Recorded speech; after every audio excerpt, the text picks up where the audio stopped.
Here is your news for February 23rd. FedEx is suing the Trump administration, seeking a full refund of all tariffs it paid the government under the overturned International Emergency Economic Powers Act. The Supreme Court ruled on Friday that President Donald Trump exceeded his presidential authority when he deployed the act to impose sweeping tariffs on almost all U.S. trading partners. Nick Reiner pleaded not guilty to murder charges today following his arrest late last year in the stabbing deaths of his parents, director Rob Reiner and his wife, Michelle Reiner. I saw an interview recently with Conan O'Brien, and he was talking about how it is very difficult to describe that feeling, knowing that someone had just left your house, because the Reiners were at his house for a holiday party, and then to find out hours later that they were murdered. And if you saw the video of Nick Reiner in court, you can see he is very unwell.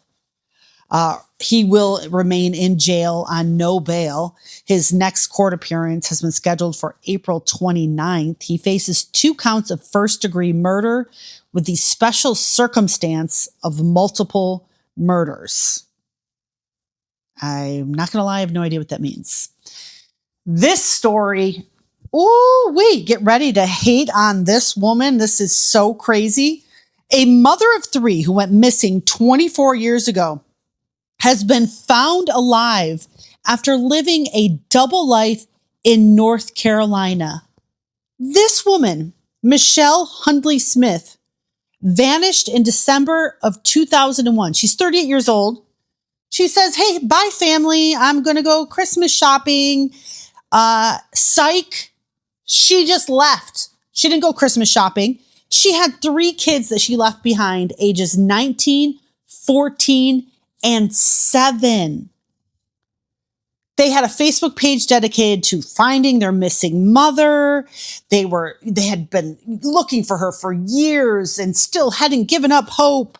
She left the house driving her forest green 1995 Pontiac Transport van. And if you grew up in the 90s, you can just picture that sucker. It looks like a green bullet. But the children are like, I don't know how to feel. I'm angry at her. Yeah, I'm being angry at her. She just up and left and started a new life. They haven't decided yet whether they want to see their mom. Meanwhile, she asked authorities to not tell anybody exactly where she's living, but someone in her new little circle turned on her and they gave the tip, and that's how they found out that she is still alive.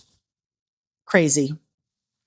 The masked man who is suspected in Nancy Guthrie's abduction, that's the mother of NBC Today show anchor Savannah Guthrie, may have approached her Arizona property before the morning she was snatched from her home. Sources close to the investigation say that they believe the intruder came a different day because there is video that they released and the guy has a backpack, and then there's a still photo where he has no backpack. Now, the other thing that's happening right now, which just leave it to a bunch of women to be like, we'll take it from here. A group of frustrated volunteers decided to take matters into their own hands. This group of volunteers showed up to the scene. They said, you know what? You're not going to go looking for her around this property. We will. So they brought shovels and so on and so forth.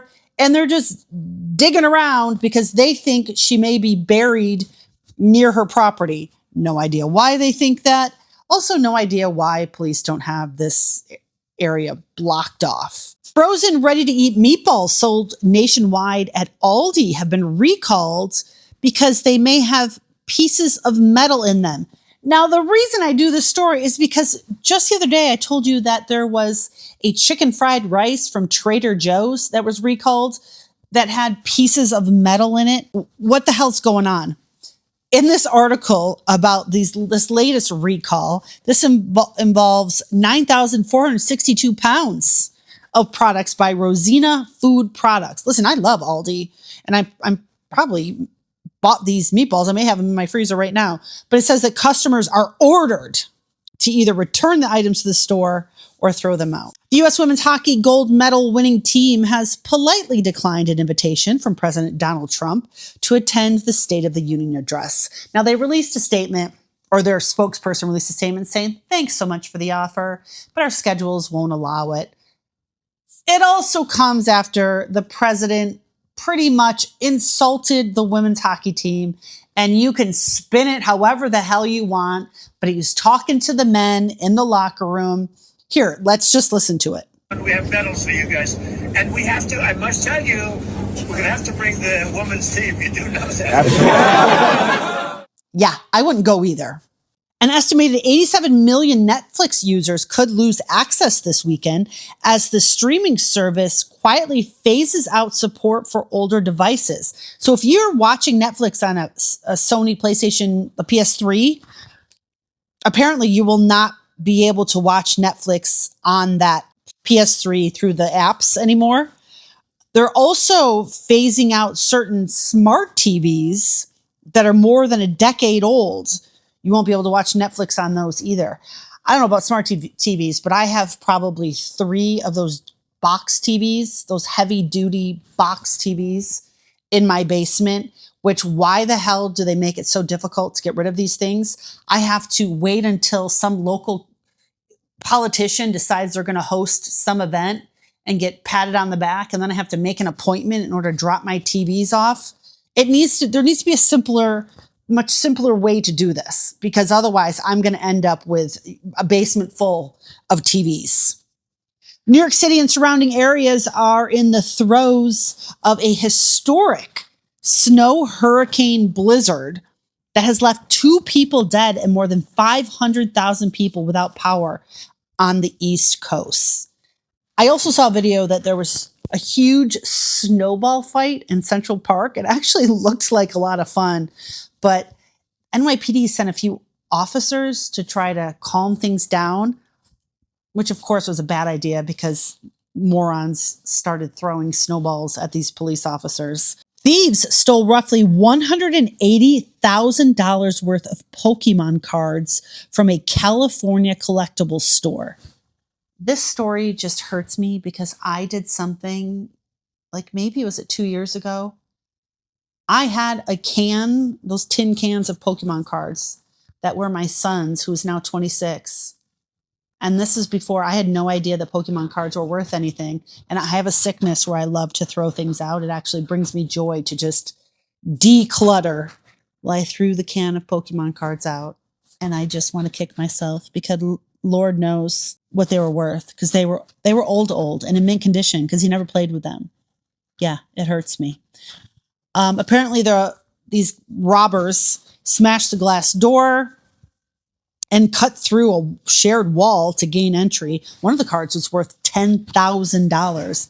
But lo and behold, they recruited a moron. We'll call him Carl. They recruited Carl, and Carl is clumsy. And Carl dropped his cell phone in the store. Unlocked cell phone.